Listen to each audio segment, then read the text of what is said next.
আসসালামু আলাইকুম। আমরা বর্তমানে আছি ঘাগড়া গ্রাম, যেটি গফরগাঁও ইউনিয়ন, গফরগাঁও উপজেলা, ময়মনসিংহ জেলা।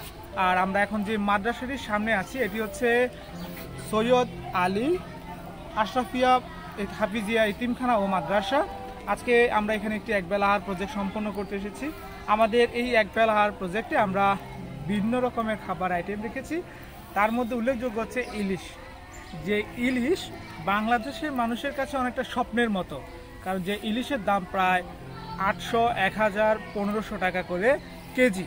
ইলিশের দামে আগুন, আর ইলিশ মানুষ খেতে পারছে না, এই নিউজটি আমরা সব সময় শুনছি। বাংলাদেশের মানুষের অনেকেই রয়েছে যারা বিগত কয়েক বছর ইলিশ মাছ খাননি, যেটা সত্যিকার অর্থে একদম সত্যি কথা। যে সাধারণ তেলাপিয়া মাছ কিংবা রুই মাছ কিনতে অনেকে হিমশিম খেয়ে যান, সেখানে আধা কেজি মাছ নিয়ে বাড়িতে চলে যান। সেখানে ইলিশ মাছ খাওয়া বাংলাদেশের মানুষের জন্য অনেকটা স্বপ্নের। যদিও জাতীয় মাছ ইলিশ, সেই ইলিশ খাওয়া আসলে সকলের পক্ষে সম্ভব হয় না। স্বাভাবিকভাবে বাংলাদেশের যে কোনো জায়গায় কিন্তু ইলিশ পাওয়া যায় না, যার ফলে সকলে কিন্তু ইলিশ খেতে পারে না। বাংলাদেশে ইলিশের দাম কিন্তু কোনো কোনো সময় 1200, 1400, 2000 টাকা পর্যন্ত কেজি ওঠে, যেটি আসলে অসহায় নিম্ন মধ্যবিত্ত পরিবারের জন্য অনেকটা স্বপ্নের মতো হয়ে দাঁড়ায়। বিশেষ করে এতিম অসহায় বাচ্চা যেখানে আছে তারা তো ইলিশের কথা কল্পনা করতে পারে না। আজকে আমরা যে এতিমখানা যেটিতে এসেছি, আজকে আমরা স্পেশাল হিসেবে ইলিশের ব্যবস্থা করা হয়েছে, পাশাপাশি গরুর মাংস, সাদা ভাত এবং অন্যান্য আইটেমগুলো করা হয়েছে, যেগুলো আমরা আপনাদেরকে ভিডিওর মাধ্যমে বিস্তারিত বাকি সব কিছু তুলে ধরব।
আলহামদুলিল্লাহ, আমাদের প্রজেক্ট অত্যন্ত সুন্দরভাবে সম্পন্ন হয়েছে, বাচ্চারা অনেক বেশি খুশি হয়েছে। আপনারা চাইলে আমাদের মাধ্যমে এই ধরনের মত উদ্যোগগুলোর অংশীদার হতে পারে এবং বাংলাদেশের প্রত্যন্ত অঞ্চল বা মাদ্রাসা এতিমখানা বাচ্চাগুলোর জন্য খাবারের ব্যবস্থা করতে পারে। সবাইকে অসংখ্য ধন্যবাদ সাইলেন্ট হ্যান্ড সাপোর্ট সোসাইটির সাথে থাকার জন্য।